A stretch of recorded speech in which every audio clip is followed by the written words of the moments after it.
Une fois de plus, pourriez-vous présenter à nos téléspectateurs en web et internautes? Je suis M. Bonaventure Mbaya. Je crois que la plupart de vos téléspectateurs me connaissent.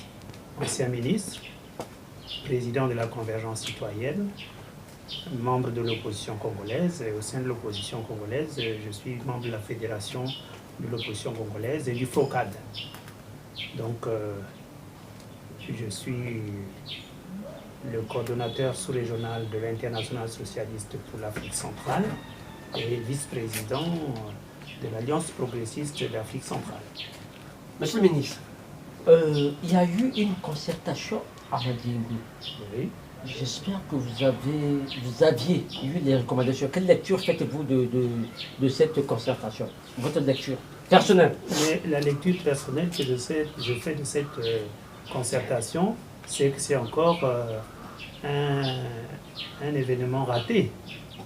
Parce que une concertation dans le contexte actuel, le contexte politique actuel de notre pays, devrait déboucher sur un certain nombre de résolutions, un certain nombre de recommandations qui devraient être appliquées sans avoir besoin d'apparaître comme si les gens sont partis à la concertation et ils ont été obligés de reconnaître seulement ce que la majorité présidentielle, qui était hautement représentée dans cette concertation, a imposé aux autres qui étaient apparus comme des minoritaires. Or, une concertation dans la période actuelle et dans tous les pays de l'Afrique centrale doit ressembler à ce que nous sommes en train de vivre en RDC avec le président Félix Tshisekedi. Ça doit déboucher sur cette volonté d'aller vers une véritable union sacrée nationale. Et pour aller vers l'union sacrée nationale, il faut savoir trouver les compromis politiques qui peuvent satisfaire les différentes forces politiques, les différentes forces vives de la nation.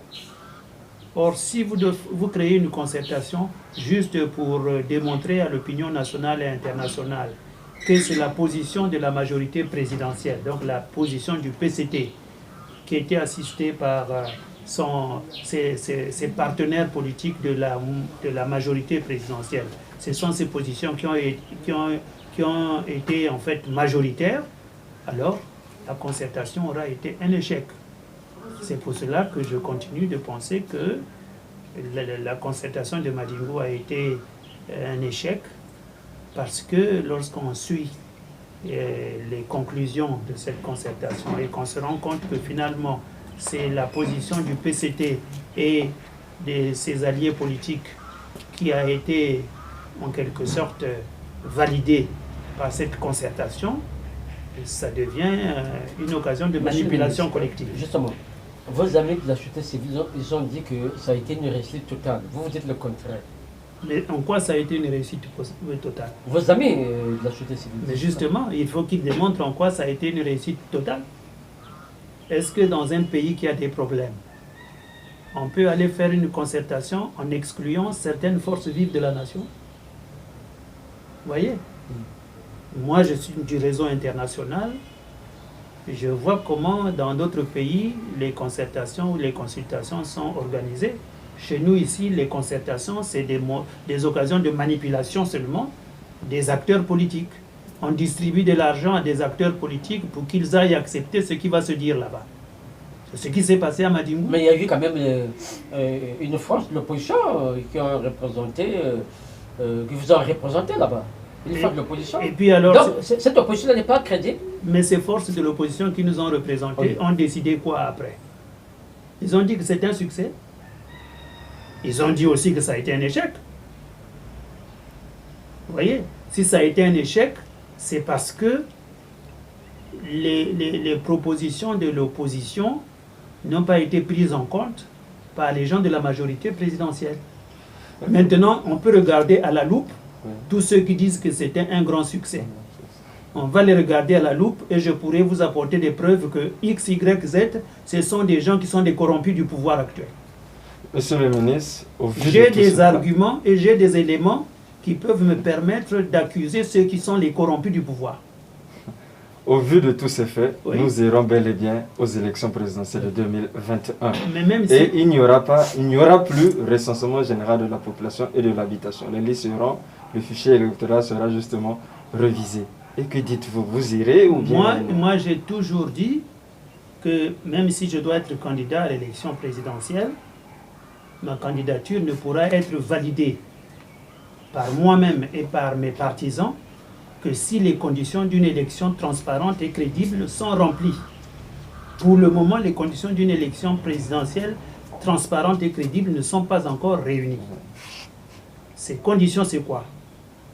C'est d'abord avoir la certitude de l'indépendance de la structure qui va organiser ces élections. Premier point. Le deuxième point, c'est d'avoir la maîtrise du corps électoral. Avoir la maîtrise du corps électoral, ça veut dire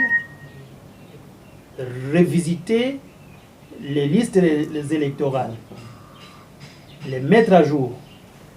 Mais ça ne peut pas se faire seulement sous la seule houlette du pouvoir en place. Il faut qu'il y ait des commissions qui vont se charger de regarder ce qu'est devenu le corps électoral congolais aujourd'hui. Donc c'est tout ça qu'il faut déjà réunir. Est-ce qu'on a fait un recensement général de la population pour tirer de ce recensement général de la population le corps électoral? Monsieur le ministre, nos téléspectateurs web et les internautes, ils veulent savoir, vous êtes de quelle obédience? Vous êtes de quelle opposition réellement? Mais pourquoi? Parce qu'il y a des obédiences au sein de l'opposition. Vous allez en rang dispersé. Vous êtes où? On n'est pas en rang dispersé. L'opposition, de manière générale, a toujours demandé la tenue d'un dialogue national inclusif. Face à cette volonté du pouvoir de marcher sur le principe du dialogue national inclusif pour favoriser la concertation organisée par le pouvoir, il y a là une volonté de ne pas accepter les propositions de l'opposition. Moi, j'appartiens à l'opposition qui travaille pour le respect de l'ordre constitutionnel, c'est le FROCAD, et pour l'alternance démocratique. Pas pour créer des élections qui se terminent dans une crise militaire où le pouvoir en place, qui a transformé l'armée nationale en une milice privée au service de celui qui est au pouvoir, va organiser la même armée nationale pour essayer de confirmer des résultats de hold-up électoral comme on l'a vu en 2016. Quelles sont vos relations avec Yuki? Comment? Quelles sont vos relations avec Yuki? Yuki et Tati Mabiala. Mais Yuki et Tati Mabiala sont de l'opposition. En tout cas, ils affirment comme c'est des gens de l'opposition. Moi, je les observe. Je Mais pourquoi vous regarde. n'êtes pas avec eux? Comment? Pourquoi vous n'êtes pas avec eux? Parce que nous sommes dans le groupe de ceux qui n'avaient pas validé la victoire de 2016. Ceux qui n'avaient pas validé la victoire de 2016 et qui étaient convaincus qu'en 2016, il devait y avoir un deuxième tour. Le premier tour, les résultats du premier tour n'avaient pas consacré la victoire du président Sassou Nguesso. Les résultats du premier tour avaient plutôt consacré la victoire de deux candidats qui devaient aller au deuxième tour. C'était Parfait Kolela et le général Jean-Marie Michel Mokoko. Et voilà que le pouvoir a fait le hold-up électoral, a déclaré la victoire, un coup KO du président de la République. Et ceux qui savaient qu'il devait plutôt y avoir un deuxième tour entre Mokoko et Parfait Kolela, au lieu de rester ensemble et de dire nous exigeons le deuxième tour, il y a des gens qui ont préféré valider la victoire du président Sassou, mais eux seuls peuvent nous expliquer pourquoi ils ont validé Son cette Excellence, chanson. quel est votre coup de cœur et coup de gueule? Je n'ai pas de coup de cœur ou de coup de gueule. Moi, ce que je peux dire, c'est que nous attendons qu'il y ait dans ce pays un dialogue national inclusif.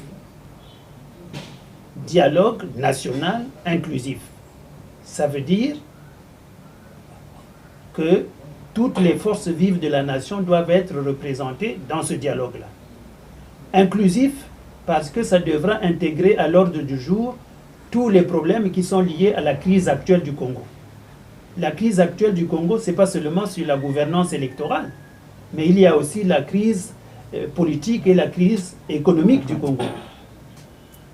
Monsieur le ministre, Voyez, quelle différence faites-vous entre le dialogue et la concertation?